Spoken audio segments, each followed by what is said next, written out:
les pasan a ustedes. Y bueno, hoy día vamos a hacer un repasito de histología. Sé que están ya en su final, en su última unidad, y me parece que están en endocrino, piel y oído.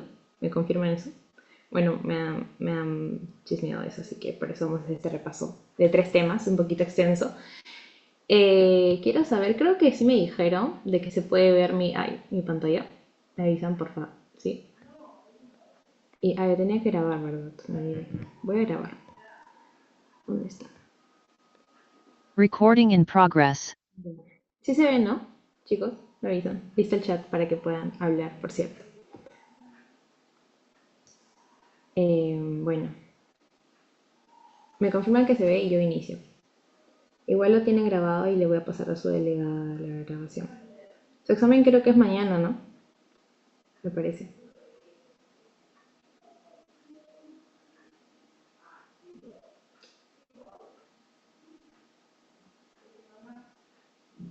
Sí se ve. Ok, genial. Bueno, vamos a empezar con endocrino. A ver, ¿cómo le doy? Estoy compartiendo documento. Ah, ya, listo. Bueno, primero en endocrino quiero comentar que es un tema bastante amplio. Creo que ustedes lo llevan histo, anato y fisio en conjunto. Me parece excelente, la verdad, porque histo es como el anato microscópico, es el anato microscópico, y cuando lo combinas con fisio, pues se entiende a la perfección. Cuando hablamos de endocrino, hablamos de las glándulas, que son órganos que van a secretar sustancias y estas sustancias van a hacer que el cuerpo se maneje de una forma acelerada, desacelerada, inhibiendo, excitando. Entonces, esa es la idea de llevar endocrino, de llevar esto. Y empezando con una glándula importante que creo que maneja bastante, creo que es la madre de todos los ejes, es el hipotálamo. Entonces, revisando un poco la teoría que ustedes han llevado, he recolectado algunas glándulas que les va a venir fijo. Y bueno, vamos a empezar con hipotálamo. El hipotálamo, ya hablando del sistema nervioso, va a empezar va a empezar la mayoría de ejes endocrinos. Entonces, va a secretar ciertas hormonas, que son bastantes en realidad y tienen sus núcleos, y estas van a generar también van a conectarse con lo que es la hipófisis y estas van a seguir lo que son los ejes, por ejemplo, el gonadal, el de tiroides, el de la glándula adrenal, etc. Entonces son importantes. Aquí lo principal y lo primordial en el hipotálamo es la secreción de dos neurotransmisores, que es la serotonina y la melatonina. En general, y digo, en teoría, la serotonina se secreta de día y la melatonina se secreta de noche. Y este hipotálamo la glándula pineal se estimula con la luz del sol y con la oscuridad en general. Entonces, al estar despiertos se secreta serotonina y al estar dormidos se secreta la melatonina y listo. Pero ¿cómo se organiza histológicamente? ¿Qué patrón histológico vamos a ver en el hipotálamo como tal en el tejido? Como principal pregunta de examen. Primero que vamos a ver diferentes tipos de tejido y eso es algo que en la histología lo han visto seguro y han llevado el curso todo el ciclo. Y es que hay diferente organización y arquitectura de los tejidos. Hay algunos que tienen una arquitectura muy característica que nunca te vas a olvidar en tu vida. Por ejemplo, el del hígado, el de riñón, el de tiroides ahorita vamos a ver. Entonces, son característicos. En el hipotálamo también las glándulas en general se pueden organizar de una forma en cordones celulares y en el centro pues su conducto para excretar en ciertas glándulas, ¿no? Que son las exocrinas, las que excretan. Y bueno, hablando de algunas, la mayoría de glándulas endocrinas son las que secretan sus sustancias y la mandan a lo que es los capilares. Por eso hay algunas glándulas y la mayoría de glándulas en los tejidos están cerca de capilares, porque las hormonas que van a sintetizar van a salirse por esos capilares y se van a ir al torrente sanguíneo. Entonces, en general, se van a organizar en el hipotálamo histológicamente con cordones celulares con capilares. Así que vamos a ver la siguiente lámina. Y vamos a ver un poco más sobre las células que tenemos acá. Por ejemplo, en el hipotálamo, vamos a tener, creo que está muy... ya.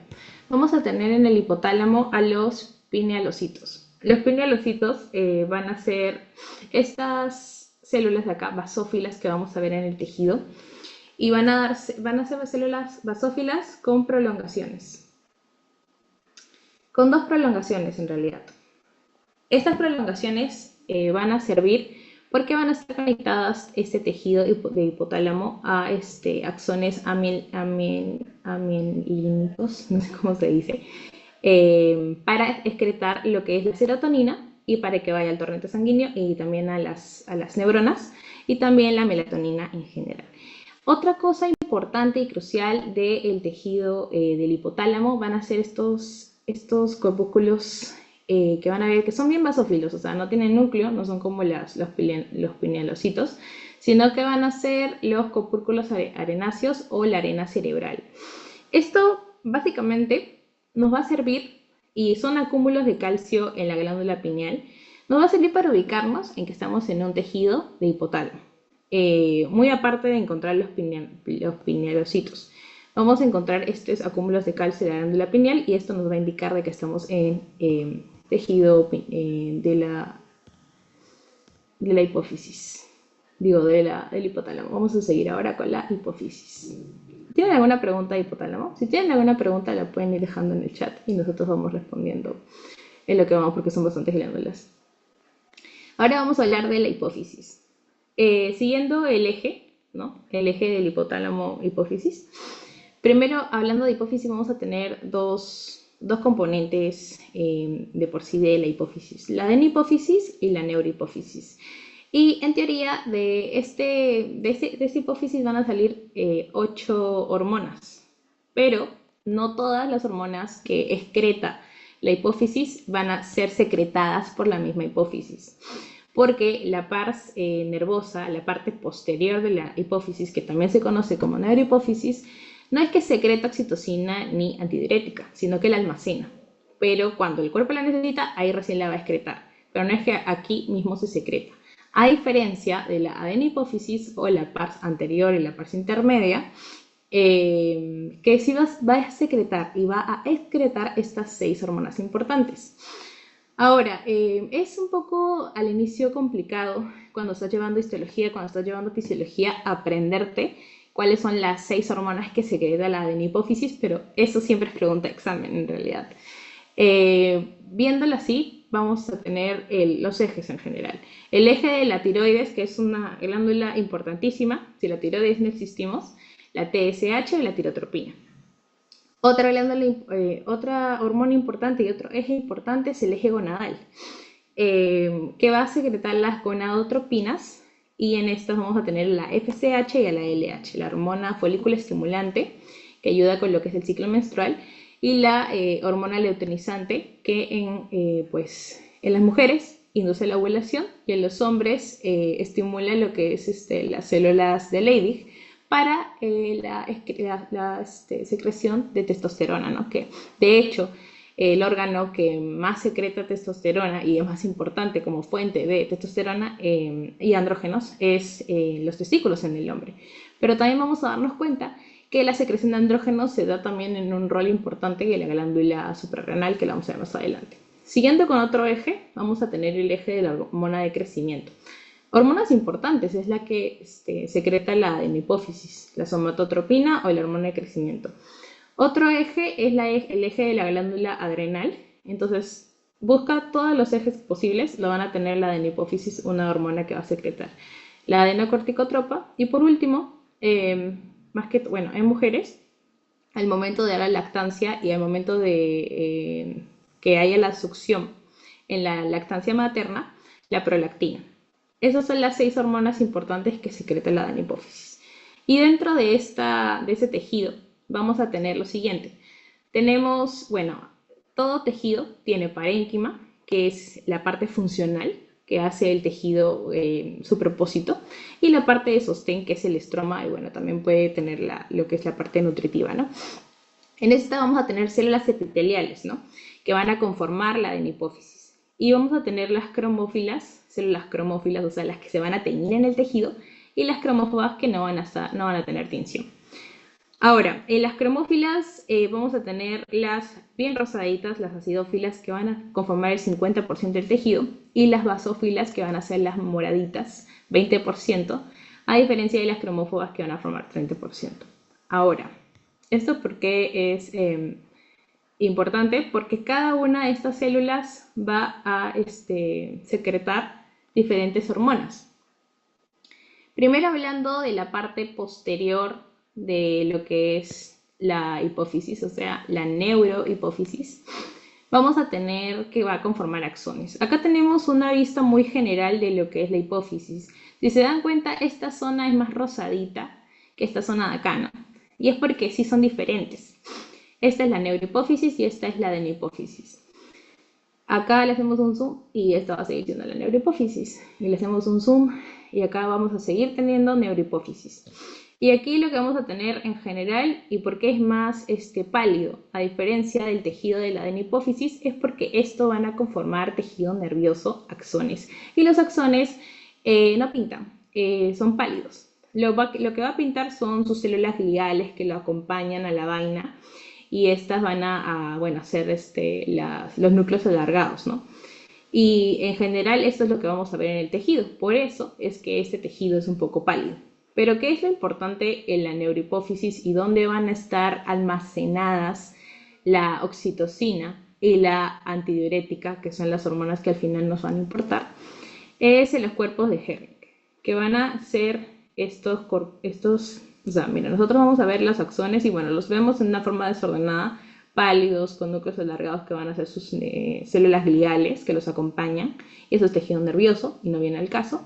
Y aquí vamos a tener corpúsculos medios acidófilos, que van a ser las prolongaciones o van a ser las dilataciones de esos axones, que van a contener las hormonas que están almacenando más no secretando, porque los axones no pueden secretar hormonas, tienen que venir de una glándula.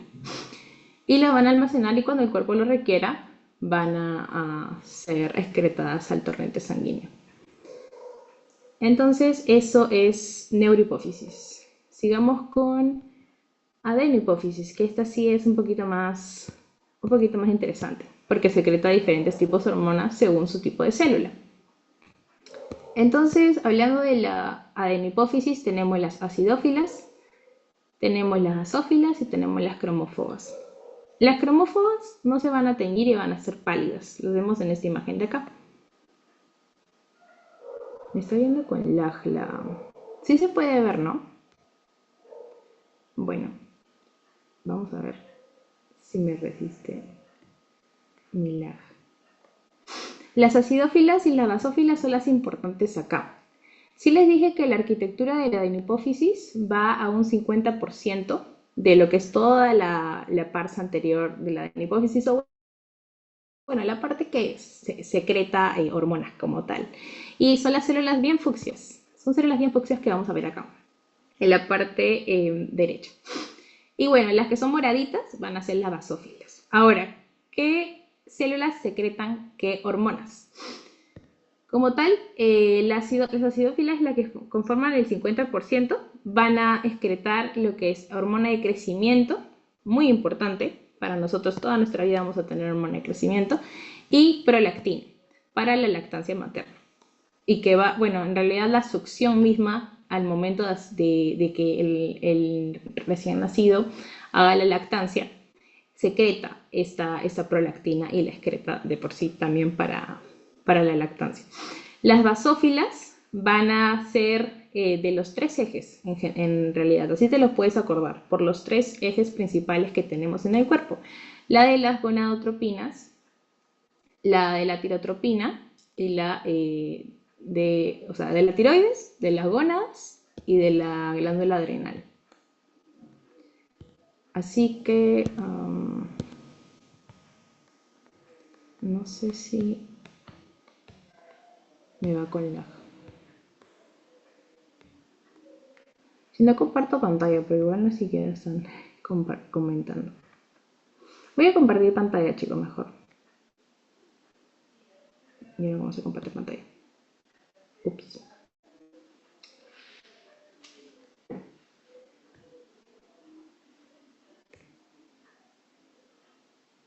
Ya voy a compartir pantalla para que me vaya más rápido. Un ratito.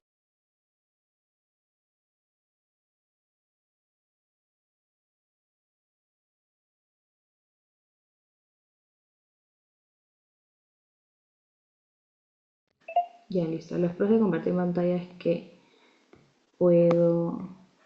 Sí, ve mi pantalla, ¿no? Ahí sí van a tener que alguien prender su micro y decirme que ve mi pantalla porque no las puedo ver. No Sí voy a se ver. ve ahí. Genial, gracias. Bueno, ahora sí va a ver más rápido. Lo malo es que no los voy a ver, pero no importa. Así que cualquier cosa me levanta la mano o alguien lee lo que ve en el chat, o si no, ya de ahí veo cómo entra. Ya les comenté entonces de las acidófilas, de las basófilas y de las cromóforas. Las basófilas en realidad se pueden acordar porque son los tres ejes principales que vamos a tener en el cuerpo y que toda su vida van a ver, que es las gónadas, o sea, para la reproducción, la tirotropina, la TSH, que va a ir al eje de la tiroides y a la misma tiroides como tal, y la de la corticotropa, que va a estimular la producción de cortisol en la glándula suprarrenal. Y van a ser estas células acidófilas, basófilas que tenemos acá. Las acidófilas son células bien fucsias, que están a estar cerca de capilares, pueden ser fenestrados o sinusoidales, y estos cuando necesiten secretar hormonas, las hormonas van a viajar al torrente sanguíneo cuando lo necesiten. En este caso, la gonadotropina y la prolactina. ¿Las cromóforas secretan algún tipo de hormona? No, no secretan ninguna. Solo es parte de la arquitectura, de la glándula, de la adenipófisis. Ahora, terminando con hipotálamo, vamos a pasar a otro tipo de glándula que vamos a tenerlas en los polos superiores, arriba del polo superior de los riñones. Tenemos dos, son bien chiquitas, forma de pirámide, y son las glándulas adrenales, suprarrenales. Lo importante acá y el chiste de la glándula adrenal es la corteza y la médula. Y de la corteza y de la médula es saber cómo diferenciarlas y qué porcentaje tiene cada uno. Básicamente el 80% de la glándula va a formar corteza y el 20% va a formar médula, y cada uno va a secretar diferente tipo de hormona o sustancia química que va a ayudar a diferentes funciones en general. Esta glándula es chiquitita pero es bien potente porque secreta demasiadas hormonas. Ahora, en la corteza tenemos tres partes importantes. Y de hecho, toda su vida se van a acordar de eso porque siempre es pregunta de examen hasta del último año de carrera. ¿Qué zona de la glándula suprarrenal, de la corteza y de la médula, y qué tipo de hormonas secretan y cuáles son sus funciones? Bueno, en realidad al inicio es un poco difícil de entender, de diferenciar, pero bueno, con práctica todo se puede. Así que en corteza tenemos tres partes. Tenemos la glomerular, la fascicular y la reticular. Y son un poquito sencillas de diferenciar, si se dan cuenta, porque, bueno, la glomerular, y no sé si han visto tejido de riñón, y es que una parte de la nefrona es el glomérulo, tiene esta forma, esta arquitectura de como de bolita de células, pero están de alguna forma bien, como un cordón de células en general. Y esta va a ser, por ende se llama zona glomerular, y es la primera parte de la corteza donde va a secretarse un tipo de hormona. Son células cilíndricas y lo que van a secretar son mineralocorticoides. A la cabeza, la aldosterona. La aldosterona sirve para aumentar la reabsorción de sodio, actúa a nivel del túbulo colector, y no sé si les preguntan eso, de repente les preguntan en fisiología, y no sé si aparte tienen de fisiología, tienen las mismas preguntas, o sea, están llevando lo mismo, supongo que sí, para que sea en conjunto. Aumenta la reabsorción de sodio y aumenta la excreción de potasio, ¿no? Entonces, esta parte de la corteza es la encargada por estas células cilíndricas de secretar la aldosterona, en general mineralocorticoides. Siguiendo con el tipo de arquitectura, vamos a adentrarnos más en la corteza y nos vamos a dar cuenta que la arquitectura cambia, ya no son como bolitas, nidos de células cilíndricas, sino que van a ser cadenas de células. Van a seguir siendo rosaditas, si se dan cuenta. Este citoplasma y al igual que las células de la corteza glomerular, este citoplasma es un poquito más rosado pálido. Es porque el citoplasma es lipofílico, o sea, tiene grasita. Entonces por eso es como que un rosita más pálido, a diferencia de las células que están en la corteza reticular. Y este tipo de células ya no son cilíndricas, se llaman espongiocitos. Son células poliédricas de diferente tipo de tamaño, forma, y van a secretar lo que son los glucocorticoides a la cabeza, el cortisol. El cortisol me va a ayudar en general con lo que es la toma de la presión, la va a aumentar, y es como la célula del estrés. Así que esto me va a servir bastante para recordar esta zona fasciculada de cadenas que van a secretar y excretar cortisol. Nos adentramos un poquito más a la corteza, ya terminando ya la corteza, al fin, y tenemos la zona reticular. Esta zona ya no son tanto como cadenas, y la vamos a diferenciar más que todo no tanto por la distribución, sino por el tipo de célula. Estas células sí van a verse acidófilas, así, pum, fucsia, como ven en la foto. ¿Y qué van a secretar de importante? Van a secretar los andrógenos, sobre todo los precursores de la testosterona, el DEA y la androstenediona. Ahora, la fuente principal de andrógenos no es la glándula suprarrenal, básicamente son los andrógenos débiles los que secreta la glándula suprarrenal, porque los fuertes están en los testículos. Pero en las mujeres se ayuda bastante los andrógenos débiles de la glándula suprarrenal. De hecho, en mujeres ayuda bastante lo que es, bueno, el vello púbico, el líbido, y si tú le quitas a la mujer y si tiene problemas también a nivel de la glándula suprarrenal, le puedes inhibir un poco lo que es el líbido, o bueno, inhibirle de por sí el líbido porque estás quitándole la secreción de andrógenos débiles. Así que sí sirve bastante. Y acá tenemos por último la médula. Ahora, la médula, y eso sí es una pregunta muy importante, es que a diferencia de las otras que sí tienen células, pero no son como que un nombre característico, acá tenemos las células de cromafines. Y eso sí preguntan, bueno, yo me acuerdo que preguntaban, y sí es bastante preguntable.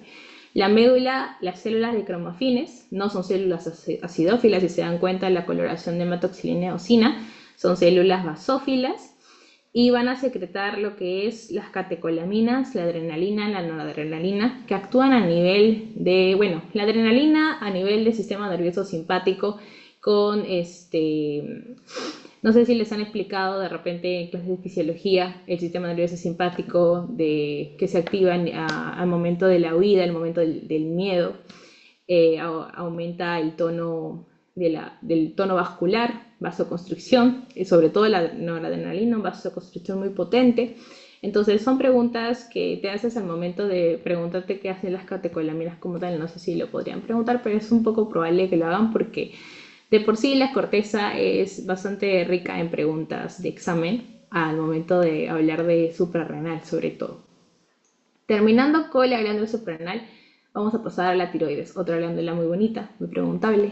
Y como función, como tal, no estamos en fisio, pero igual les voy a enseñar un poquito, que no hace la tiroides se encarga de, básicamente es el acelerador del cuerpo. Actúa a nivel del metabolismo, a nivel de lo que es la tolerancia al frío, la tolerancia al calor. Y bueno, tiene bastante clínica. Cuando vayan a llevar trastornos tiroideos se van a dar cuenta que la tiroides hace demasiado por la clínica que tiene un paciente. Pero en general, y hablando ya en términos normales, una tiroides normal, la tenemos, son dos lóbulos, el istmo, está debajo justo de su propio cartílago, el cartílago de la tiroides, acá en el cuello, anillos traqueales, y bueno, ya esto es anatomía, no viene al caso. Pero la organización de la tiroides es bien bonita y es muy preguntable y tiene células importantes.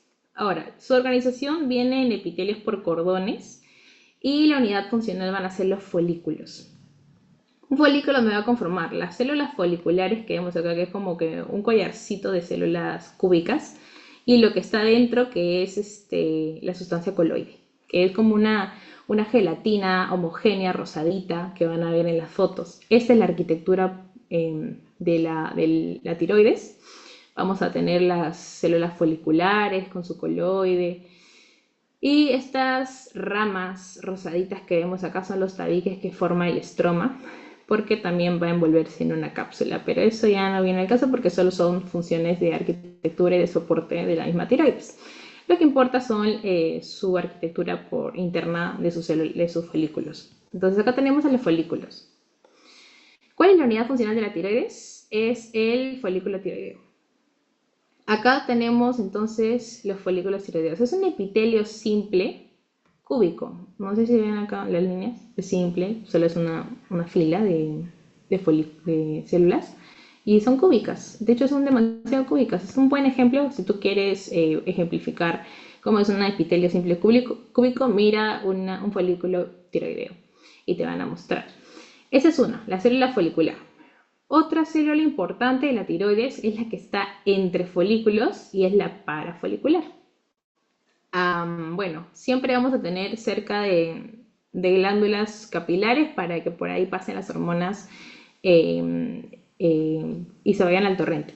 Y dentro de los folículos tenemos a la sustancia coloide. Como lo ven aquí en este esquema, está igualito en la foto si se dan cuenta. Células parafoliculares las tenemos acá. Bueno, aquí no se ve tan bonito, las células parafoliculares no se ven bien cúbicas que digamos, y esta es la sustancia coloide. ¿Y qué va a secretar cada una? La sustancia folicular va a secretar va a ser la parte hormonal y bueno, la chamba en realidad de por qué la tiroides se llama tiroides, las hormonas tiroideas, la T3 y la T4. Y las parafoliculares no están de adorno, sino que secretan la calcitonina. Ahora, actúan a la par que otra hormona que secretan glándulas que están justito detrás de la tiroides y que es la paratiroides. La calcitonina, las células parafoliculares, van a hacer menos calcio, es decir, van a disminuir el calcio en sangre y van a aumentar lo que es la osificación del hueso, porque van a actuar al nivel del metabolismo del calcio. Eso hace la calcitonina, pero sí se lo van a poder aprender fácil porque literalmente su nombre lo dice. Y las foliculares que van a hacer la chamba hormonal y van a ser las hormonas tiroideas. Entonces, ¿qué célula secreta la calcitonina? No va a ser la folicular, porque la folicular secreta las hormonas tiroideas. Las beta y alfa son células de páncreas, entonces sería la parafolicular. ¿Y qué observamos histológicamente en la coloide? Nunca se van a olvidar de cómo es una tiroides por dentro, o sea, histológicamente hablando, porque tiene esta sustancia gelatinosa y es imposible de no reconocer y no olvidarte, o sea, nunca te vas a olvidar. La coloide es una sustancia homogénea, como gelatina, rosadita, y que está en el centro del folículo. Entonces es como una lagunilla rosa. Entonces, que va a contener, fisiológicamente hablando, los precursores de las hormonas tiroideas. Tenemos un eje, ¿no? Hablando así un poquito ya de fisiología, si les preguntan ya por ahí de repente. El hipotálamo va a secretar su hormona, que es la TRH. Y la TRH va a ir a la hipófisis y le va a avisar que secrete la tirotropina o TSH. Y la TSH va a va a ir a la tiroides y le va a decir necesitamos hormonas tiroideas. Y las hormonas tiroideas, bueno, la tiroides va a hacer su chamba, le va a avisar a las células foliculares que hagan su trabajo y las células foliculares cuando ya tengan listo todo te van a tirar la T4 y la T3. Y listo. Pero hablando un poquito ya de la secreción de estas hormonas, cómo se crean, es algo muy interesante. La verdad que no sé si en algún momento le preguntan lo que es histología, pero como está llevando morfoficio, yo creo que sí puede ser interesante de que lo vean a la par con fisiología. Y es que las hormonas foliculares van a captar el yodo, porque sí saben que necesitamos para armar nuestras hormonas tiroideas, nuestra famosa T3 y T4, yodo. Entonces, imaginemos, bueno, no imaginemos, ahora lo tenemos. Esta célula amarilla de acá es la célula folicular. Y esta parte de acá, naranjita, es la sustancia coloide, así como en la foto. Y esta parte de acá es un capilar, que es sangre. Entonces, cuando nosotros ingerimos yodo, independientemente de la fuente, nosotros tenemos yodo en la sangre y este yodo va a llegar hasta el momento de cruzarse con la célula folicular y va a ingresar a la célula. Y ya lo está esperando dentro de la coloide una sustancia, bueno, un aminoácido importante que es la tirosina. Y aparte de la tirosina, hay una proteína importante que secretan las células foliculares y que almacenan en la sustancia coloide, y es la tiroglobulina. Y aquí se arma todo. O sea, nosotros ya tenemos yodo, ya tenemos tirosina y ya tenemos tiroglobulina. Todo esto se une por un proceso de iodación y también de organificación en la sustancia coloide. Todo esto ocurre. Se forma la T1, la T2, o sea, la tirosina, la tiroglobulina, la proteína que está en la misma tiroides. Se une con el yodo y van a formarnos esto. Van a formarnos un complejo, que es todo esto que ven acá. Y va a almacenarse en la coloide hasta que el cuerpo lo necesite, hasta que necesitemos acelerar nuestro metabolismo o inhibirlo. Entonces, cuando el cuerpo necesite de hormonas tiroideas, lo que vamos a hacer, vamos a agarrar todo este complejo de T1, T2, tiroglobulina, etc. Y lo que vamos a hacer es que la tiroides va a jalar la tiroglobulina por medio de endocitosis, de nuevo para la célula folicular. Y aquí va a fragmentar este complejo organificado en ya las hormonas que conocemos, que es la T3 y la T4. Y estas T3 y T4 ya van a pasar al torrente sanguíneo como para su función específica. Y eso es todo, básicamente. Pero lo que ocurre básicamente en la sustancia coloide es que la tiroglobulina, se almacena la tiroglobulina, ocurre la iodación, ocurre la organificación, o sea, ocurre toda la unión de todo lo que te imagines, y lo que ocurre en las células foliculares va a ser, bueno, la captación de yodo, va a ser el acortamiento del complejo, y también la liberación de T4 y T3 a la sangre. O sea, la coloide no va a tener una salida o una puerta directa hacia nuestra sangre. No se comunican de ninguna forma. Necesitan pasar sí o sí por la célula folicular para que esto suceda. Y bueno, siguiendo con la otra glándula. Si tienen alguna pregunta, me avisan, por favor. Siguiendo con la otra glándula, ya terminando dejando la tiroides de lado, vamos a seguir con la paratiroides.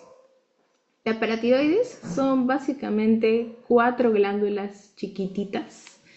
Son 4 glandulitas, acá lo puse, son bien pequeñas, pesan bien poco y sí tienen importancia. No es como el apéndice. Sí tienen importancia, de hecho. Secretan una glándula, una sustancia muy importante que es la paratormona, una hormona muy importante, la paratormona. ¿Dónde la van a secretar? En las células, bueno, en la paratiroides, en nuestra arquitectura de la paratiroides, nuestro parénquima, vamos a tener 2 células importantes. Vamos a tener las células principales y las células oxífilas. Y bueno, el estroma, que los estromas no importan porque son sostenes del tejido, ¿no? Lo que importa ahorita, y hablando de endocrino sobre todo, para que te aprendas, para que te acuerdes para mañana, esos son los parénquimas y las células que tienen y las hormonas que secretan. Entonces las células principales van a ser las únicas importantes acá, porque las oxifílicas las vamos a tener, pero básicamente su función no tiene importancia. De hecho, se postula que las células oxífilas son como células principales que se han jubilado y que simplemente están ahí porque no te van a secretar nada. La que te va a secretar y la que tiene importancia ahorita es la célula principal porque va a secretarte para tu hormona. Y eso es lo único que te tiene que importar. Ahora, las células principales son estas. Son células con citoplasma acidófilo, núcleo, bueno, un núcleo bien basófilo si se dan cuenta, bien redondo. Y estas de acá, este complejo de acá, que no tiene muy buena diferenciación, pero sí es un citoplasma mucho más acidófilo que las principales, solo las células oxífilas. Pero igual, si tú quieres hablar de, por ejemplo, si tú quieres hablar de arquitectura de la paratiroides, vamos a tener a las células principales y a las oxífilas. Y ya, hablando de paratormona, básicamente lo que hace la paratormona es actuar al nivel de metabolismo del calcio, junto con la calcitonina. La calcitonina que secretaban, ¿se acuerdan? Las células parafoliculares de la tiroides. Estas van a tener algo en común. La paratormona, y me la acuerdo por una memotecnia de una doctora, la doctora Arenas en histología, la paratormona va a parar al hueso. Es decir, el hueso se está osificando, ¿no? Y el hueso también tiene su regulación. No sé si ya habrán llevado fisiología de tejido óseo. Y es que el hueso se osifica, se pone duro, y cuando necesita, necesita hacerse su mantenimiento, por así decirlo, hace la reabsorción ósea, ¿no? Y esa reabsorción ósea es como que libera calcio, porque está reciclándose. ¿Y ese calcio dónde va? Pues nada más y nada menos que a la sangre. Entonces, cuando hay reabsorción ósea, hay un aumento de calcio en la sangre. Y cuando hay osificación, hay una disminución de calcio en la sangre, porque el calcio donde está yendo, pues se está yendo al hueso. Entonces, la paratormona para la osificación ósea. Entonces, aumenta el calcio, porque aumenta la resorción ósea, perdón, no hagan caso acá. Aumenta la resorción ósea. Como aumenta la resorción ósea y menos hueso, el calcio va a estar en la sangre. Y la calcitonina, pues, hace lo contrario. Si la paratormona para el hueso y aumenta el calcio en la sangre, la calcitonina no para el hueso, más bien hace que el hueso se osifique. Y para osificarse necesita calcio. Entonces el calcio ya no va a estar en la sangre, va a estar en el hueso, por lo que va a haber una disminución de calcio sérico. Y eso es lo básico y lo que tienes que acordar toda tu vida de paratormona, calcitonina y calcio. El resto ya no importa. Sigamos. Acá hay una pregunta interesante y es para diferenciar paratiroides de tiroides histológicamente. Sí se han dado cuenta, y no creo que no se acuerden jamás, no se olviden en realidad, y es que así es la arquitectura de un folículo tiroideo: células foliculares y sustancia coloide. Nunca se van a olvidar. A diferencia de que puede que sí se olviden hasta de que existe la paratiroides y que tiene células principales y que estas células excretan paratormona y todo lo que tú quieras. Esto sí puede que se olviden, pero su diferencia es muy grande. Entonces, cuando yo quiero diferenciar la paratiroides de la tiroides, es que, bueno, la paratiroides va a tener conjunto de estas células principales sin sustancia coloide al ojo, y la tiroides pues sí les va a tener. O sea, la tiroides son folículos con coloides, esta es la tiroides, y esto es paratiroides. Este es tejido exocrino adyacente, o sea, básicamente me habla de cualquier glándula.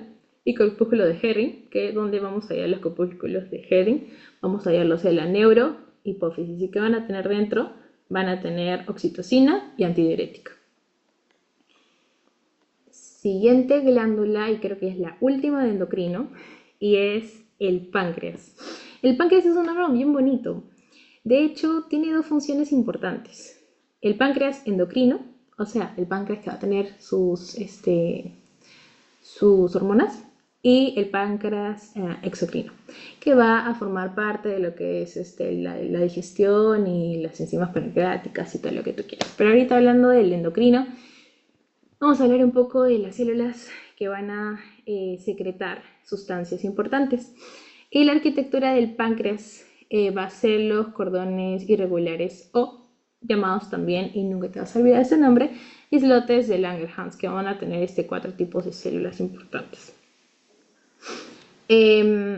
Cuando teñimos al páncreas de hematoxilina y eosina, va a ser difícil que tú puedas distinguir las células alfa, beta, las células D, las células F. Es difícil. Hay tipos de coloraciones que te van a ayudar. Por ejemplo, la de ácido peróxico de Schiff. Esta, que de hecho no es, no creo que pregunten los tipos de coloraciones porque son cualquiera menos la hematoxilina y eosina. Ese tipo de tinciones, de tinción de Gomori, la saqué de una página de histología, y básicamente esta sí te ayuda a diferenciar. Ahora, no es muy como que grande la diferencia en realidad de las células. Las células alfa van a ser células bien acidófilas a la tinción, pero la tinción de ciertos tipos de tinción, por ejemplo esta de Gomori. Pero lo importante de las células alfa va a ser, aparte de que secretan glucagón, y el glucagón se secreta cuando tenemos bajos niveles de glucosa y necesitamos aumentar esta glucosa, es la única función de la chamba de glucagón, y va a ser estos tipos de células alfa que van a estar a la periferia de este islote de Langerhans. Es muy sencillo diferenciar, eso sí, el islote de Langerhans del tejido del páncreas exocrino, o sea, el tejido que va a excretar las enzimas pancreáticas, que es este tejido bien morado que vemos acá. Este sí está súper fácil de diferenciar de esta bola de acá que es media morada, ¿no? O sea, vamos a subrayar. O sea, todo esto, ya, esto sí lo puedes delimitar bien. Y es un islote de Langerhans. Lo que está dentro van a ser las células alfa a su periferia, que vemos acá, ya los enmarqué. No siempre van a estar en la periferia, pueden estar en diferente distribución, pero una característica de las células alfa, aparte de que solo secreta glucagón, es esta, que está a la periferia de los islotes de Langerhans. Hablando de las células beta, van a secretar la famosa insulina. No sé si les piden peso molecular de la insulina y todo eso, yo creo que eso es muy teórico. Dudo mucho que los pregunten, pero bueno, las células beta del páncreas están dentro de los islotes de Langerhans, son células basófilas y van a secretar insulina. Y lo que la función es bajar los niveles de glucosa sérica y la insulina sale a la luz y de hecho se estimula su secreción cuando tenemos glucosa baja, ¿no? Glucosa alta, o sea, tipo después de comer y así. Entonces, fisiológicamente, aumentan los niveles de insulina en sangre y esto hace que la glucosa baje a niveles normales, como lo deberíamos tener. Hablando de personas normales, ojo, no en diabéticos, porque eso ya es otro tema. Las células D, que ya no se pueden diferenciar en los islotes de Langerhans, así le pongas atención, la atención que le pongas, van a secretar somatostatina, que va a ayudar a regular este proceso de las células alfa y de las células beta, o sea, de la secreción de glucagón y de la secreción de insulina. Es como su inhibidor, por así decirlo. Y las células F, que van a ayudar con la inhibición de colecitoquinina para lo que es la digestión en función digestiva. Pero más preguntable, y en realidad lo que siempre me van a preguntar en páncreas, es el páncreas endocrino, su islote de Langerhans, sus tipos de células alfa y células beta. Y bueno, eso sería todo respecto a no, mira, acá hay preguntas, me olvidé. Bueno, ¿cuál es el estímulo? Esto sí es un poco mezclado con fisio. Lo he mezclado. Y acá he puesto una lámina de tinción de hematoxilina y eosina. Si se dan cuenta, ya no se pueden ver las células alfa, como veíamos con la tinción de Mongori. Acá se ve más. Acá sí se puede diferenciar perfecto un islote de Langerhans de páncreas exocrino, pero no se puede diferenciar lo que hay adentro. O sea, yo no puedo decirte, así de ciencia cierta, cuál es célula beta, cuál es célula D y cuál es célula alfa. Básicamente está todo ahí. Ahora, algunas secretan glucagón, otras insulina, eso sí no te lo voy a negar. Y hablando de fisio, el estímulo más potente para liberar insulina por las células beta va a ser que haya aumento de glucosa. Porque cuando hay aumento de glucosa, la que sale a la luz es la insulina. En términos normales, ojo. No confundan la fisiopato, que sería con diabéticos. Pero probablemente les pregunte fisiológico. ¿Qué característica histológica va a distinguir un páncreas exocrino de un páncreas endocrino? O sea, el tejido, ¿no? Porque no hay dos páncreas, solo hay uno. Y sería básicamente, como yo les comenté, que los islotes de Langerhans son células claras. Y son más redondeadas en realidad, y los vecinos no tanto. Esa sería una característica importante al momento de diferenciar páncreas exocrino de páncreas endocrino. ¿Y dónde se localizan predominantemente las células alfa? Dentro de los islotes sería en la forma de la periferia del islote, no en el centro.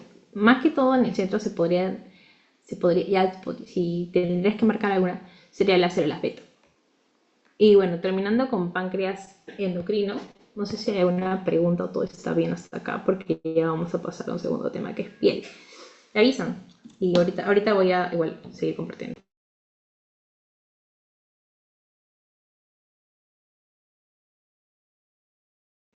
Bueno, hasta acá todo bien, ¿no? Chicos, pueden hablar normal, no pasa nada. Si no, sigamos con con piel.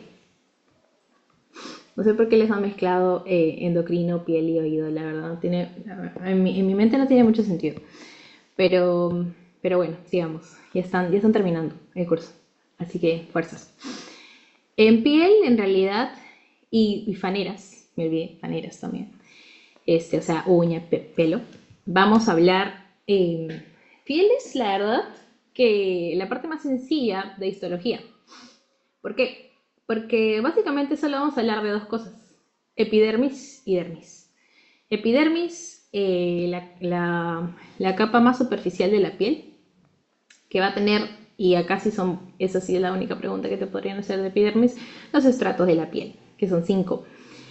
Y su célula, que van a ser los queratinocitos, que sí tiene su diferencia los queratinocitos de los melanocitos, ojo, porque los melanocitos van a ser las células que van a darle color a nuestra piel y los queratinocitos sí son las células que conforman toda la epidermis de nuestra piel.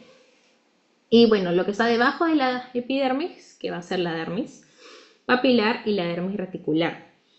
Y lo que va a nutrir a nuestra epidermis, porque recordemos que el epitelio, y esto es una característica universal del epitelio, es que el epitelio no se nutre, necesitan nutrir al epitelio. El epitelio es muy importante, hace de todo, o sea, bueno, no hace tanto de todo, sino nos protege, pero ya eso es bastante. O sea, nos reviste todas las capas y órganos que podamos conocer, nos protege, nos puede ayudar con sostén y nos puede secretar cosas, como ya hemos visto en todo el capítulo endocrino. Entonces es muy importante, pero lo único malo del epitelio es que no se nutre por su cuenta, necesita que lo nutran y es ahí donde entra el tejido conectivo. Y aquí si hablamos de la dermis. Entonces la piel es el perfecto ejemplo, y es que estás empezando histología. De hecho, creo que sería uno de los capítulos que yo pondría al inicio del curso.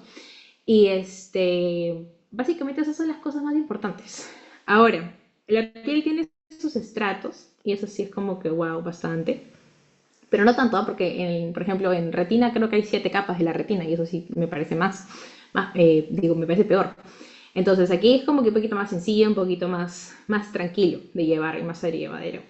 Y acá tenemos en sí 4 capas y la piel es delgada dependiendo de dónde, porque no toda la piel de nuestro cuerpo es igual. Hay piel gruesa en ciertas partes, en las plantas, de las palmas, en la nuca, y hay piel delgada, que bueno, básicamente es el resto de nuestro cuerpo.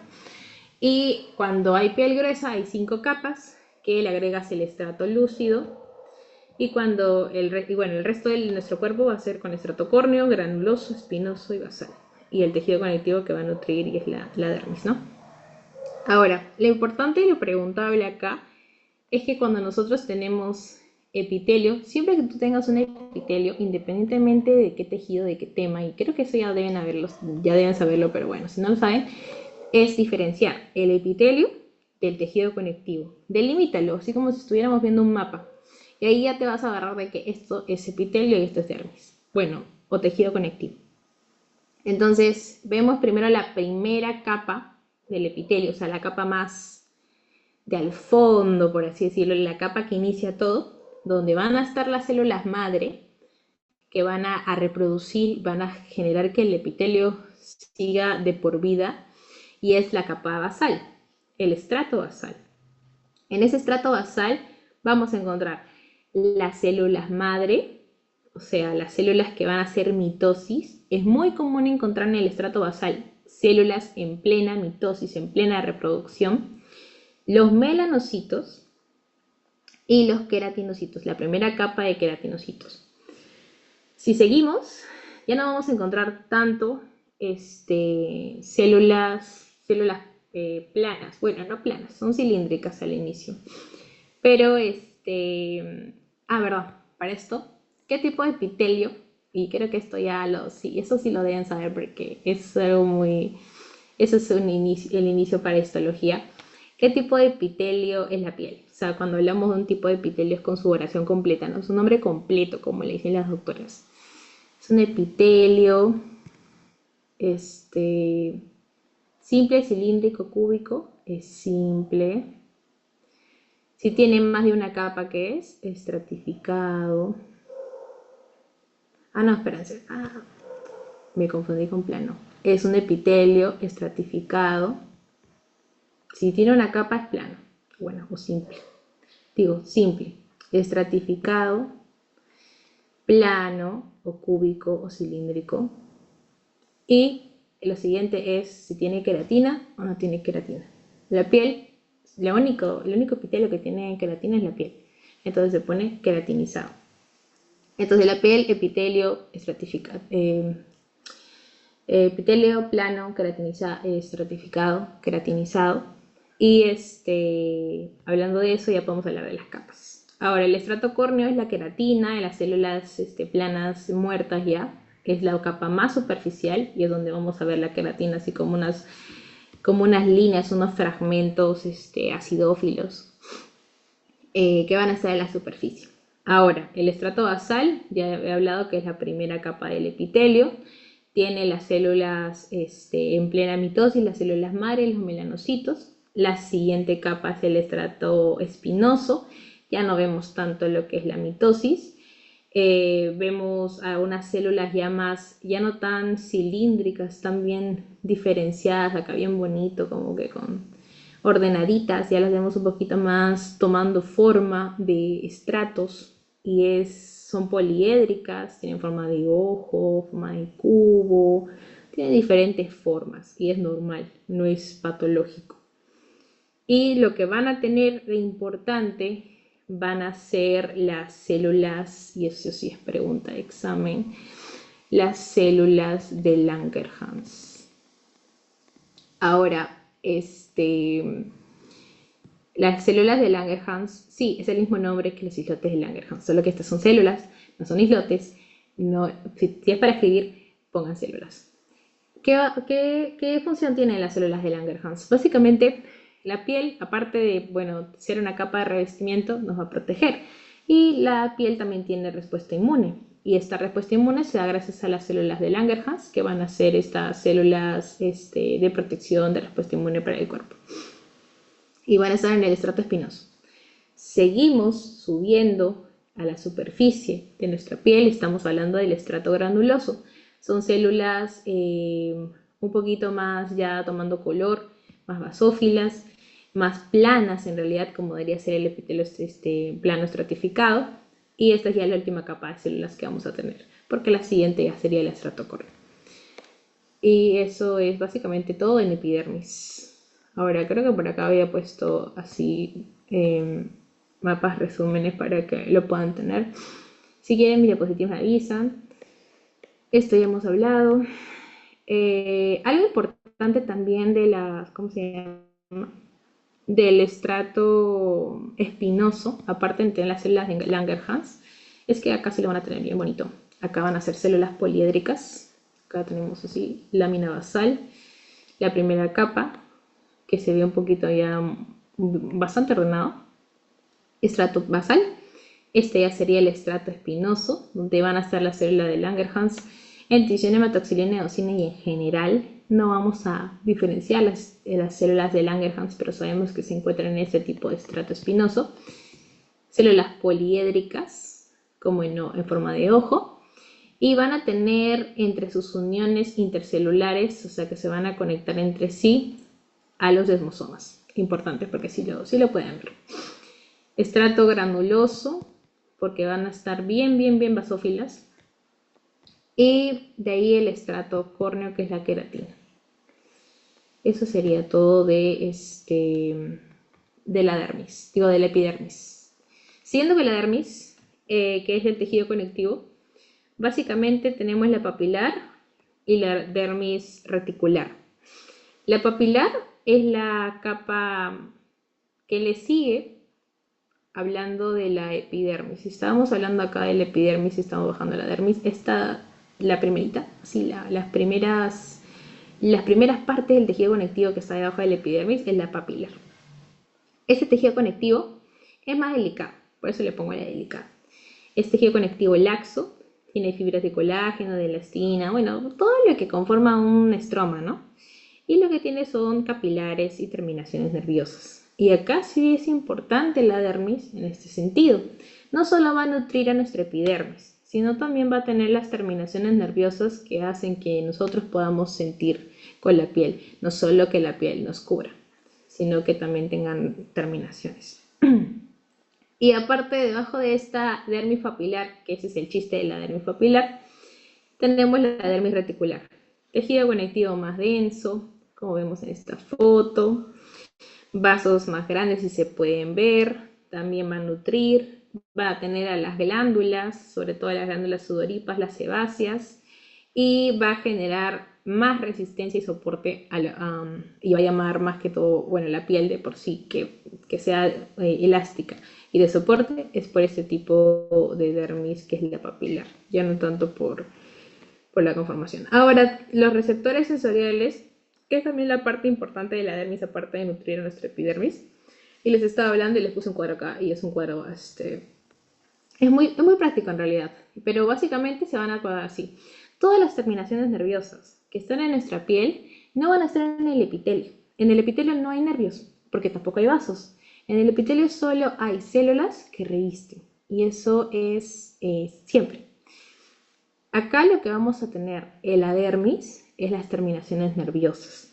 Y vamos a tener dos terminaciones nerviosas que siempre van a mostrarte las láminas histológicas y que sí son bien preguntables. Aparte de tener las terminaciones de Krauss para el frío, para el calor. Las terminaciones de Ruffini, que son terminaciones libres. Las terminaciones ahora acá vamos a tener las dos corpúsculos importantes. Tenemos el corpúsculo de Meissner y tenemos el corpúsculo de Pacini.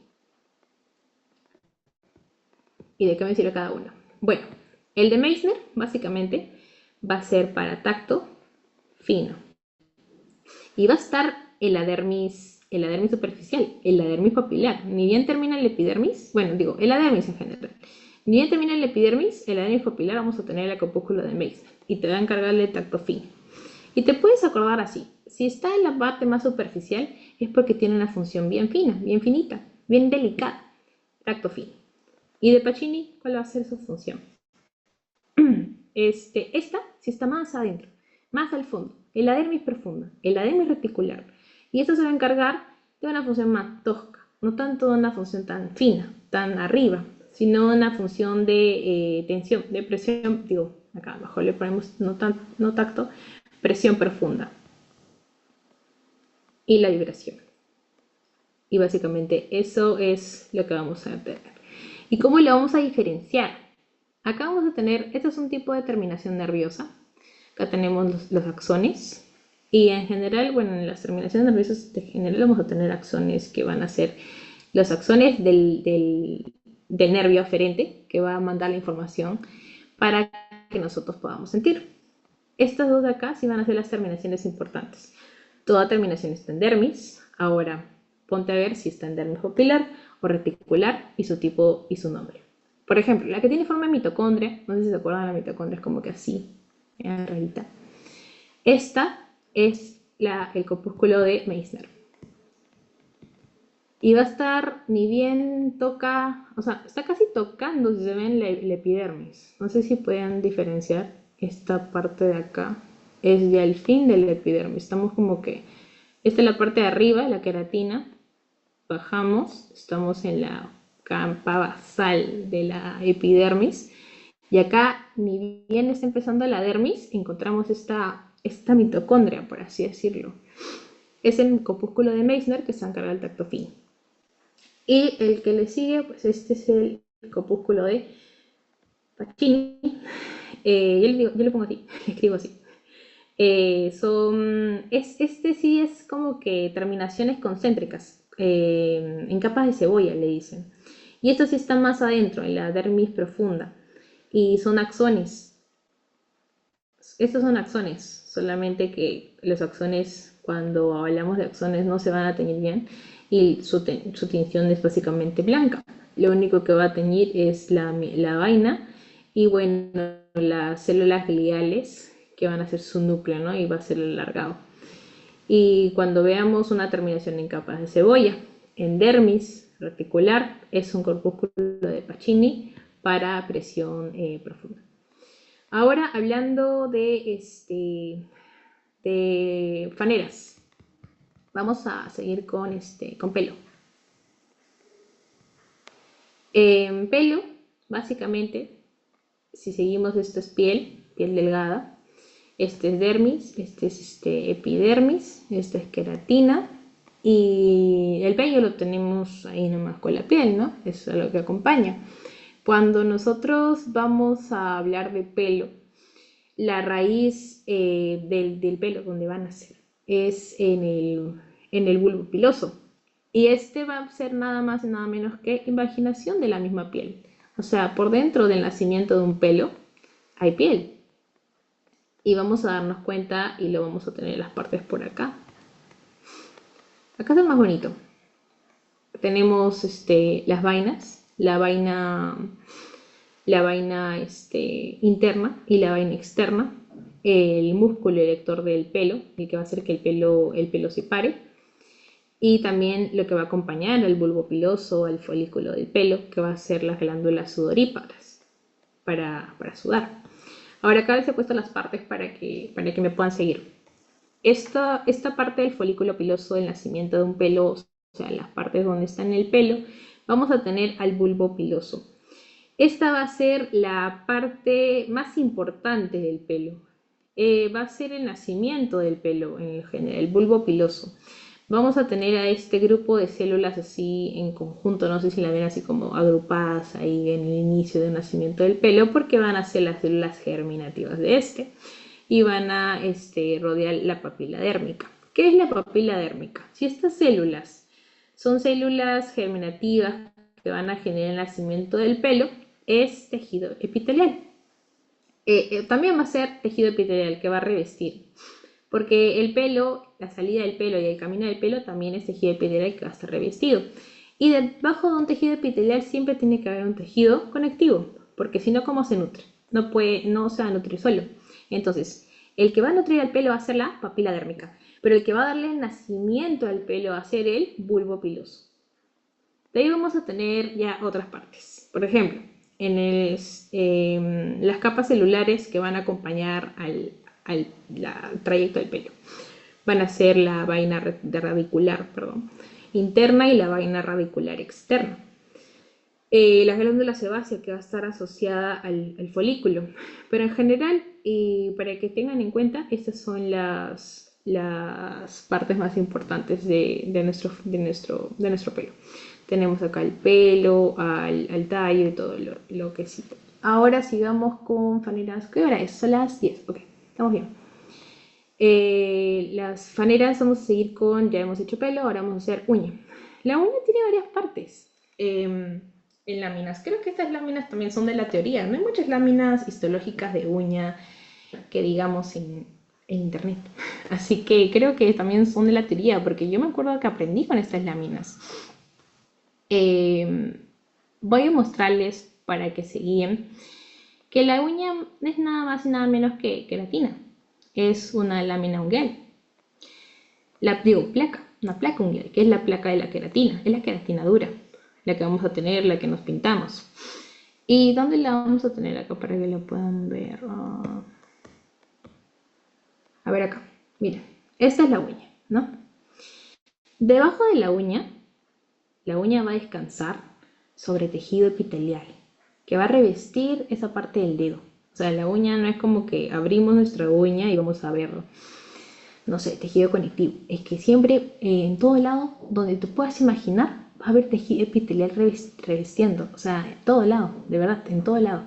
Entonces, debajo de la uña no es la excepción. Debajo de la uña va a haber tejido epitelial. Vamos a tener una matriz ungueal, que va a ser esta, y vamos a tener un lecho. Y debajo vamos a tener, ¿qué? Oh, sorpresa, tejido conectivo. Entonces, tenemos al lecho unguial, tenemos al tejido conectivo que nutre este lecho y a la matriz que va a ayudarnos con la queratinización y, bueno, el hecho de que tengamos uñas, ¿no? De ahí ya otras cosas como el eponiquio, que básicamente hace la cutícula la que va a proteger la raíz de la uña. ¿Qué más vamos a tener? A ver acá. Tenemos a la placa unguial, tenemos a la lámina unguial, tenemos al lecho y tenemos al tejido conectivo. Para que lo tengan en claro, acá también les he puesto un resumen muy rápido. La placa unguial es la parte de la uña misma, es la uña misma, es la parte visible. El lecho va a ser lo que está debajo, es un tejido, va a ser lo que va a nutrir la placa, la queratina en general, y la matriz unguial va a nutrir el lecho. Y va a, no, la matriz y el lecho básicamente van a ser estas partes de acá. Todo esto de acá. Y esta parte de acá, el lecho es el tejido que está debajo de la uña, pero no va a ser lo que va a generar la uña. Lo que va a generar la uña va a ser la matriz unguial. Y ojo ahí, no se confunda. Todo está debajo de la uña, pero lo que hace que la uña tenga más uña, por así decirlo, o sea, se genere, es la matriz unguial. De ahí el resto de partes como la cutícula, el eponiquio, el hiponiquio, que está debajo del borde libre de la uña, o sea, esta parte de acá, ya son partes distal, ya son partes de la misma uña por anatomía. Pero por lo general son preguntas más básicas de lo que es la uña. ¿Alguien tiene alguna pregunta? Para, si no, pasar a oído. Y creo que ya es lo último. Ahora que me doy cuenta, muy rápido el rapacito, que hay que adorar más. Pero bueno, si tienen preguntas igual las puedo responder. No he hecho tanto como banqueo porque por lo general banqueo es como para resolver y pensar bastante y me parece que en histología es un curso más de todo de fijas. Es un curso más de, de visualizar. No sé si se dan cuenta. Van a tener parte 2 de esto porque ustedes tienen morfoficio 1 y morfoficio 2. Entonces, para morfoficio 2 yo les digo que de verdad vean sus láminas y aprendan la teoría de sus láminas. Porque ahí está todo, básicamente. Si no hay ninguna pregunta, voy a pasar hoy. Y ya igual les voy a compartir el repasito y ya están ya para... Bueno, ya tienen el repaso express de 3 temas como tal para mañana. El oído, y no sé por qué los tienen en clase de histología estos si no ven láminas como tal de oído, a menos que sea de cartílago o por ahí. Yo creo que esta clase es más de anato, en realidad.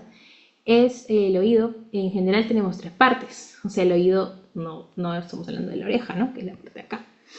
El oído vamos a tener el oído externo, el medio y el interno, y lo que va a servir es para la audición. A mí me gusta mucho el tema de audición. Es un tema que yo no lo entendí en fisiología, lo entendí recién cuando llevaba cirugía en otorrino. Ahí recién entendí la función del oído. Pero sería interesante y sería genial un plus para ustedes si lo supieran desde ahora, si se lo aprenden. En realidad me parece buenazo que lo lleven como morfoficio. Y es aprender la parte del oído externo, medio e interno. Y bueno, esto creo que son delimitaciones de anatomía y creo que lo tienen mejor en el MUR y en las clases de anato. Y es el CAE, ¿no? El conducto auditivo externo, que de por sí el oído va a generar lo que es el pabellón auricular, que es toda esta vaina de acá, el cartílago, el hélix, el antihélix, el trago, antitrago, etc.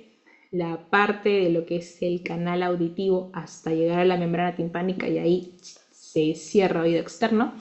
Pasamos esta cajita, una famosa cajita le ponen acá, ¿no? Como que en anato. Una cajita que es el contenido del oído medio, que para mí la verdad es básicamente una caja que contiene los 3 huesecillos y listo, no sirve para más. Ah, bueno, también conecta con la trompa de Eustaquio, ¿no? Que también es importante. Pero básicamente yo creo que eso puede servir para el oído medio. Y el oído interno, que es la joyita y la mejor parte del oído, que es básicamente a partir de la ventana oval hasta lo que es el nervio vestibular y la creación del nervio auditivo con el vestibular, claro, ¿no? Y lo que va a generar que el oído tenga su función, pues escuchar. Entonces, tenemos las 3 partes, las delimitaciones. Por ejemplo, bueno, ya vamos a hablar un poco más de oído interno porque tenemos slides aparte para eso. En el conducto auditivo externo tenemos un tercio, que es el tercio externo, que es cartílago, hialino, al igual que en el pabellón auricular, y los dos tercios que le siguen, que es el hueso esponjoso, van a estar todos revestidos por piel delgada, sea estratificado, plano, queratinizado. Sigamos con el tímpano. El tímpano sí es importante y me gusta esta parte que le han puesto para histología. Y es, bueno, no sé si va también tanto de esto, pero es bastante anato. El hecho de que tenga 3 orígenes embrionarios. Y eso sí me parece interesante porque acá sí tienen diferentes tipos de revestimiento. El tímpano es una membrana así, ¿no? O sea, si vemos así el tímpano desde afuera, es una membrana y creo que pues podemos ver por ahí el relieve del martillo, que es un huesecillo, que es el primer huesecillo de la cadenilla de huesecillos, que está tocando al tímpano. Y son 3 orígenes embriológicos. La parte externa, o sea, la pared externa del tímpano, va a ser tejido, bueno, va a ser piel, epidermis, y viene de un origen embriológico, que donde viene toda la piel, que es el ectodermo. La capa interna del tímpano, que va a ser ya no epidermis, sino va a ser una capa de epitelio cúbico simple, y esta capa va a tener origen endodérmico, y la otra va a ser capa de tejido conectivo que le sigue siempre al tejido epitelial. Y van a ser fibras colágenas, elásticas, fibratos, etc., que va a ser mesodermo. Pero es interesante cómo lo dividen y cómo te muestran las capas que va a tener el tímpano. Espero que, si es que recién lo ves, no les pregunten. Y lo que van a seguir, bueno, los huesecillos. Ahora, los huesecillos que van a ser el contenido del oído medio y que tienen su secuencia, que es el martillo, el yunque y el estribo, están revestidos, los huesecillos no están al aire. Y también tienen, o sea, están unidos por medio de sus articulaciones que son de tipo sinovial. Y esto creo que es pregunta de Anato. Y van a estar revestidos, acá está mal, revestidos por epitelio simple plano. Y la trompa de Eustaquio, que básicamente su función es de conectar bueno, la parte del oído medio con, bueno, su función en realidad es de liberar las presiones, de que la presión del oído medio sea equilibrada con la atmósfera y el oído no colapse. Y esta trompa de Eustaquio va a estar revestida por epitelio respiratorio. ¿Ya han llevado sistema respiratorio o lo llevan en Morfofisio 2? Si no, pues les voy adelantando algo. El epitelio respiratorio, cada vez que lo vean en algún lado, es básicamente un epitelio pseudo estratificado. O sea, no es un epitelio simple, solamente que parece estratificado. Cilíndrico, ciliado, con células caliciformes. Ese es básicamente su nombre completo. Pero le pueden decir epitelio respiratorio. Y básicamente es porque parte del epitelio de la trompa de Eustaquio, perdón, conforma lo que es la parte de lo que es la faringe. Entonces, bueno, se conecta, mejor dicho. Entonces, por eso es que su epitelio está revestido por epitelio respiratorio y no por epidermis como tal con piel. Porque es un órgano interno, ya está en la parte media del oído, no está en la parte externa como en el canal auditivo, donde ahí sí hablamos de revestimiento de piel. Ojo con eso. Ahora, siguiendo con la parte más anatómica y fisiológica